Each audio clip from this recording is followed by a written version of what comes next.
안녕하세요. 데이터라이즈 박민성입니다. 오늘은 그동안 CRM 솔루션 그리고 마케팅 트렌드 이런 것들을 설명드렸던 기존 웨비나와 달리 저희 데이터라이즈의 조직 문화를 설명드리고자 합니다. 저희 데이터라이즈는 올해 글로벌 진출을 목표로 하고 있습니다. 3월에는 일본을 시작으로 9월에는 북미에 진출을 할 예정인데요. 그러기 위해서는 더 능력 있고 저희의 인재상에 맞는 분들과 함께 성장을 할 필요가 있습니다. 그래서 많은 분들이 지원을 해주시길 바라서 이렇게 오늘 조직 문화를 시작으로 시리즈로 영상을 만들어서 공개를 할 예정입니다.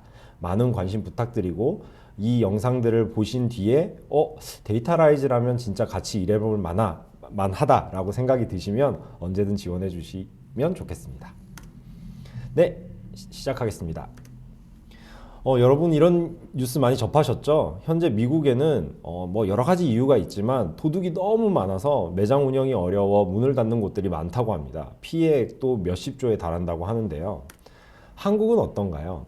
똑같이 남의 물건을 훔쳐가지 말라는 법적 규약들이 다 있지만 참 재미있게도 노트북은 훔쳐가지 않습니다. 카페에 두고 잠깐 화장실을 가더라도 노트북, 핸드폰은 그대로 있는데 이상하게 자전거는 많이 훔쳐갑니다. 이건 되게 독특한 한국의 문화죠. 네, 이렇듯 어떤 법률 체계들이 그리고 도덕적 잣대들이 다 존재를 한다고 하더라도 실제로 물건을 훔쳐가는 사람들 그리고 물건을 어떤 거는 훔쳐가고 어떤 거는 훔쳐가지 않는 이런 독특한 문화가 만들어지기도 합니다. 또 추가로는요, 2002년을 기억하시는 분들도 계시겠죠 아마. 그래서 2002년에 히딩크 감독님이 대한민국 대표팀을 처음에 딱 봤을 때 이런 생각을 하셨대요. 기술이 문제가 아니다. 체력과 이 문화를 바꾸지 않으면 안 되겠다라는 생각을 하셨다고 합니다. 그때 왜 문화를 중요하게 생각하셨냐면 일단 위계 질서가 너무 강해서 각자가 자신의 생각과 방향성을 소신 있게 말하지 못했고 그러다 보니 내성적인 성향들이 너무 강했다고 합니다. 그리고 추가적으로는 우리가 개최국으로서 더 잘할 수 있을 거야 라는 설렘보다는 우리가 개최국인데 좋은 성적 내지 못하면 욕 많이 먹겠지? 라고 하면서 부담을 갖게 되고 그러다 보니 플레이 자체가 기존의 자기 실력이 나오지 않고 위축되는 경향들이 많았다고 합니다. 그래서 가장 먼저 하려고 하셨던 게 문화를 바꾸는 것 그리고 체력을 끌어올리는 것 이걸 되게 중요하게 생각하셨다고 해요. 여러분 보셨다시피 규율과 문화는 분명한 차이가 있습니다. 규율만으로 모든 사람들의 행동을 일관되게 만들기는 한계가 있습니다. 그래서 데이터라이즈에서는 규율은 우리를 하나로 만들 수 없고 규율은 우리를 성장시킬 수도 없으며 규율은 우리를 즐겁게 출근하게 하지 않을 것이고 규율은 타인을 감시하게 만드는 수단일 것이다 라고 정의를 했습니다. 그렇다고 해서 규율이 필요 없냐? 그렇진 않아요. 최소한의 규율은 서로가 필요합니다. 그래서 데이터라이즈는 최소의 규율을 기준으로 문화를 만들고자 했고요. 그 문화라고 함은 결국 우리를 성장시키는 자극제가 되어야 하며 그러기 위해서 우리를 즐겁게 출근하게 만들어줘야 하고 그리고 서로를 신뢰할 수 있게 만들어줘야 한다라고 생각을 했습니다. 데이터라이즈 문화를 한 줄로 정리하면 최소의 규율만으로도 서로를 신뢰하고 성장시키는 우리만의 무형의 무기 이렇게 생각하고 있습니다.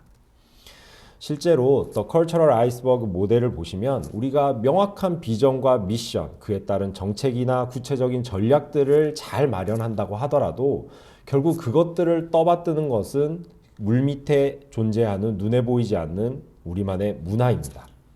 규율로 정의되지 않았지만 우리가 왜 이 일을 해야 되는지에 대한 동기부여가 무엇이고 그리고 상호 어떻게 소통을 했을 때 서로 신뢰를 갖고 움직이는지 바로 그런 것들이 하나의 문화라고 볼 수 있는 거죠. 그래서 데이터라이즈의 문화는 어디서 시작했는지에 대해서 설명을 드려보겠습니다. 그걸 설명드리려면 저희 공동창업자 3명을 빼놓을 수가 없습니다. 지금 대표로 계시는 김성무 대표님, 그리고 CTO 이규민님, 그리고 저 이렇게 3명이 데이터라이즈 공동창업을 했었는데요. 저희 공동창업자 3명은 무려 10년 이상을 같이 일을 했습니다. 그럼에도 불구하고 여전히 같은 사안이나 어떤 시장 환경에 따라 이거를 긍정적으로 보느냐, 부정적으로 보느냐, 혹은 다른 견해가 있느냐, 서로 생각이 다 달라요. 여러분들에게 한번 생각해 보시라고 예시로 질문을 드려보면 자, 첫 번째, 우리는 왜 일하고 무엇이 우리의 동기부여일까요? 누구는 연봉이라고 말을 합니다. 그리고 누구는 상대가 나를 인정해 줬을 때 인정욕이라고 말을 하기도 하고요. 그리고 두 번째로 팀의 이익을 위해 개인의 이익을 희생할 수 있는가라는 질문에 대해서도 누구는 가능하다, 누구는 아니다, 개인의 이익이 훨씬 더 회사에서는 중요하지 않겠느냐, 그거에 동기부여를 당연히 더 많이 느끼는 거 아니겠어? 라고 생각하는 사람도 있고요. 세 번째, 모두가 반대하면 어떻게 할 것인가. 어떤 분은 모두가 반대해도 내가 상위 의사결정권자인데 내가 맞으면 가는 거지 라고 생각하는 사람도 있고요. 어떤 분은 그래도 모두가 반대하면 뭐 하나가 내가 잘못 생각하고 있는 게 아닐까? 그러면 그렇게 일이 진행되면 안 되지 라고 생각하는 사람도 있습니다. 여러분, 이 중에 정답이 있을까요? 저는 그때그때 다르다고 생각합니다. 정답은. 네. 결국 우리는 다른 것이지 옳고 그름을 판단할 수는 없거든요. 서로의 가치관과 행동에 대해서.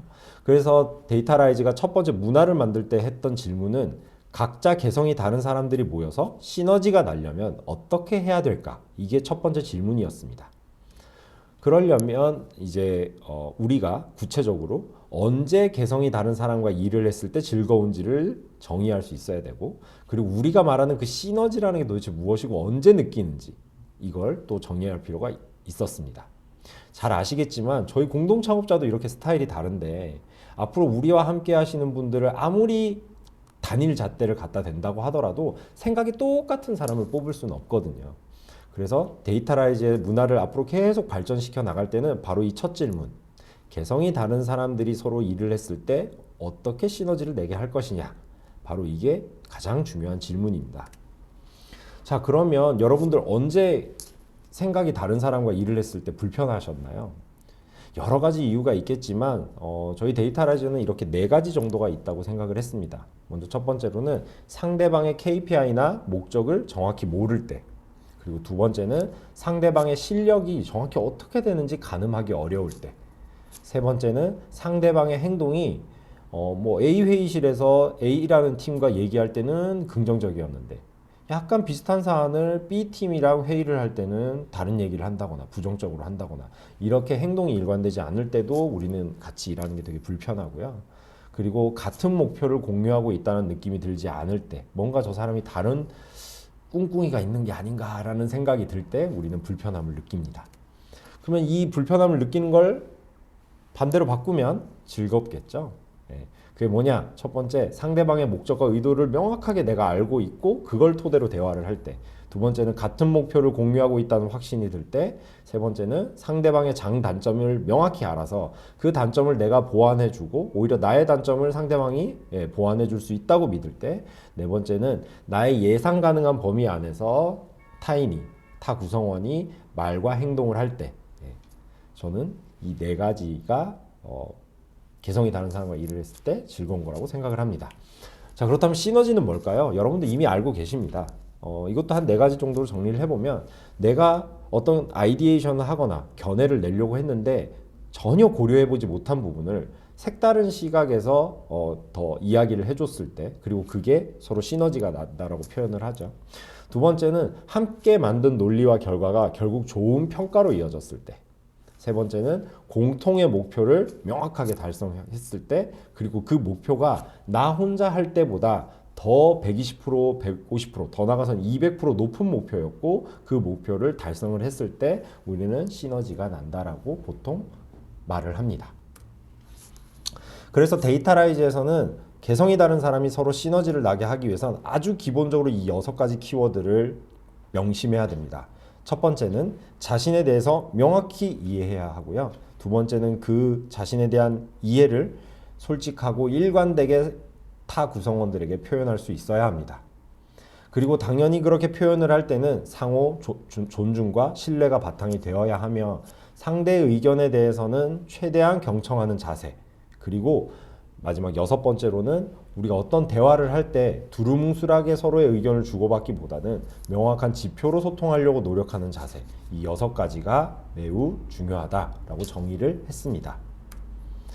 자, 자신에 대한 명확한 이해부터 말씀드리자면 많은 분들이 내가 나를 잘 알아 라고 생각하시지만 두루뭉술하게 잘 모르시는 경우들도 많고요. 오히려 남에 대해서 내가 잘 안다라고 생각하는 경우도 많습니다. 그래서 나를 타인에게 제대로 표현을 하려면 내가 나부터 명확히 알 필요가 있어요. 나는 어느 환경에서 어떤 동기부여를 가지고 어떤 타 구성원과 어떻게 소통하며 일을 했을 때 가장 행복한지 최소한 이 정도는 당당하게 말을 할 수 있어야 합니다. 그리고 이렇게 이야기를 전달을 할 때 나는 원래 이런 사람이야. 너가 맞춰줘. 라는 자세면 안 되겠죠? 그럼 모두가 나 이런 사람이야 하고 네가 맞춰줘. 이렇게 얘기를 할 거니까요. 그래서 원래 이래 라는 자세 말고 나는 이런 사람인데 너는 어때? 아, 그렇구나. 우리 이런 부분이 좀 충돌이 날 수 있을 것 같은데 어떻게 조율하면 될까? 라고 대화를 풀어나갈 수 있다면 가장 훌륭합니다. 자, 그러면 어떻게 나에 대해서 명확히 이해할 수 있을까요? 이것도 약간 RPG 게임이랑 비교해 보시면 조금 명확히 이해가 되실 건데요. 우리 직장 생활도 RPG 게임과 크게 다를 바가 없다고 저는 생각합니다. 그래서 게임 상에서 HP, 그러니까 내 체력, 그리고 MP, 마나, 정신력, 그리고 어떤 무기, 강점을 갖고 있고 그 내 체력과 정신력을 보호해주는 무기는 무엇이 있으며, 그리고 나의 현재의 경험치, 뭐 소위 주니어냐 시니어냐 이런 표현 많이 하죠. 그리고 나와 함께 일을 하는 구성원이 어떤 사람들인지, 그리고 그들의 스타일은 또 어떤지, 그래서 그 과정을 통해서 나는 어떠한 사람이 되고 싶은지, 예, 이렇게 정의를 하게 되면 나를 좀 더 명확히 객관적으로 판단해 볼 수가 있을 거고요. 그걸 조금 더 구체적으로 질문하면 이런 방식입니다. 체력, 정신력, 내가 보유하고 있는 소프트, 하드 스킬, 그리고 그 체력, 정신력을 지킬 수 있는 나만의 방법, 내가 좋아하는 보상은 무엇이고 동기부여 요소는 무엇인지, 내가 정말 되고 싶은 미래의 나의 모습은 무엇인지, 이런 것들을 한번 그려보시길 바라고요. 여러분 MBTI 같은 거 성격 테스트를 해보시더라도 내가 나를 MBTI 했을 때와 남이 나를 MBTI 했을 때 다른 경우가 많습니다. 그래서 이런 걸 그리실 때 내가 나 혼자 해보는 것도 방법이지만 가까운 동료랑 대화를 하면서 작성을 해보시는 것도 나를 객관적으로 이해하기 위해서 좀 중요한 방법 중에 하나니까 참고하시고요. 구체적인 질문은 이렇게 참고하셔서 한번 그려보시길 바랍니다. 이렇게 나에 대해서 명확하게 그려보고 이해를 했다면 당연하지만 솔직하게 표현을 해야 합니다. 상대가 나의 의도를 해석하게 하면 안 돼요. 명쾌하게 나는 이런 사람이고 이렇게 일을 할 때 행복합니다 라고 이야기를 할 수 있어야 합니다. 이것과 관련돼서 좀 어려움이 있으신 분들은 Radical Candor라는 책을 한번 찾아서 직접 읽어보시면 큰 도움이 되실 거고요. 데이터라이즈에서는 참고로 저는 내성적이라서 저를 표현하는 게 너무 어렵습니다 하시는 분들은 견디기 어려우실 겁니다. 여기는 프로들이 모여있는 직장입니다. 나를 솔직하게 표현하고 도전할 수 있는 자세를 갖추신 분들을 환영합니다. 그런 분들이 서로가 치열하게 논의를 하고 의견의 대립을 그 대립의 과정이 있고, 그리고 거기서 더 베스트 아는들을 찾아내고 그걸로 성과가 나고 회사가 성장하고, 이게 반드시 필요하거든요. 그래서 이 부분 꼭 염두하시고 지원을 해주셨으면 좋겠습니다. 그리고 당연하겠지만 나나 상대가 스스로에 대해서 명확히 이해하고 표현을 솔직하게 한다면 당연히 서로 존중하고 경청을 해야 되겠죠. 여기서 팁은요, 상대가 경청을 할 때도 1시간 내내, 2시간 내내 상대의 얘기를 경청하는 건 분명히 힘들 겁니다. 그래서 이야기는 짧고 굵게 전달을 하는 게 중요한데요. 이랬을 때 팁이 있습니다. 먼저 첫 번째는 상대의 눈을 반드시 마주보고 마주치고 이야기하는 게 중요합니다. 의외로 많은 분들이 그걸 못 하시더라고요. 처음에 어려우시면 코끝이라도 바라보세요. 그리고 두 번째는 한국에서 특히나 국어를 배울 때 혹은 여러 가지 상황에서 기승전결로 정리해서 전달하세요 라는 걸 많이 배우셨을 텐데요. 그렇게 되면 말이 되게 길게 늘어질 가능성이 많습니다. 특히 회사에서는 결론이 되게 중요하잖아요. 그 결론이나 의견을 빠르게 듣고 싶어 하는데 그 얘기를 듣기 위해서 앞에 기승전을 다 들어야 되기 때문에 상대의 경청의 주의도가 떨어질 수 있습니다. 그래서 가급적 두 갈식으로 전달하려고 노력하십시오. 저는 이렇게 생각합니다. 그거에 대한 이유는 총 3가지 정도가 있는데요. 첫 번째는 이거고, 두 번째는 이거고, 세 번째는 이겁니다. 첫 번째 그 이유에 대해서 조금 더 구체적으로 설명드리면 이러한 사실에 근거하여 제가 판단을 했습니다. 이렇게 말을 할 수 있을 때 상대는 더 귀 기울여 듣고 나를 이해해 줄 겁니다. 그리고 진짜 중요한 건데요. 나에 대해서 표현을 했다면 내 말에 책임을 져야 됩니다. 그리고 그 책임은 일관된 태도입니다. 많은 사람들은 상대에 대해서 저 사람이 하는 말과 행동이 일치가 되고 그리고 그 말과 행동이 일관될 때 나의 예측 가능한 범위에 들어오기 때문에 같이 일을 했을 때 심리적 안정감을 느낍니다. 그 심리적 안정감을 느껴야 서로가 시너지가 나게 되거든요. 가장 안 좋은 방법이 상대가 내가 말하는 그것대로 받아들여 주는 게 아니라 분명히 뒤에 숨어 있는 의도가 있을 거야. 뭔가 다 표현한 것 같지 않은데 다른 미션을 받은 거 아니야? 아예 KPI가 분명히 다를 거야. 이런 생각을 갖게 만든다면 소통이 제대로 되고 있지 않는 것이고 서로 시너지가 절대 날 수 없어요. 그래서 내 의도를 해석하게 만들지 않도록 내가 솔직하게 표현하고 일관되게 행동하는 것. 이게 무엇보다 중요합니다. 그리고 마지막 여섯 번째는 지표로 최대한 대화하려고 노력하는 겁니다. 이건 측정 가능하지 않는 지표라 할지라도 지표로 대화하는 게 중요해요. 예를 들어 보겠습니다. 예를 들어 데이터라이즈에서 어떤 신규 기능을 런칭하려고 합니다. 그래서 지금 막 아이디에이션을 하고 있는데 특정 아이디어에 대해서 A라는 사람은 찬성하고 B라는 사람은 계속 반대를 하는 거예요. 그래서 1시간 동안 논의를 막 했어요. 그래서 안 되겠다 싶어서 왜 반대하나요? 왜 찬성하나요? 했더니 그 기능을 많은 고객이 안 쓸 것 같아서 반대하고 많은 고객이 쓸 것 같아서 찬성을 한다는 거죠.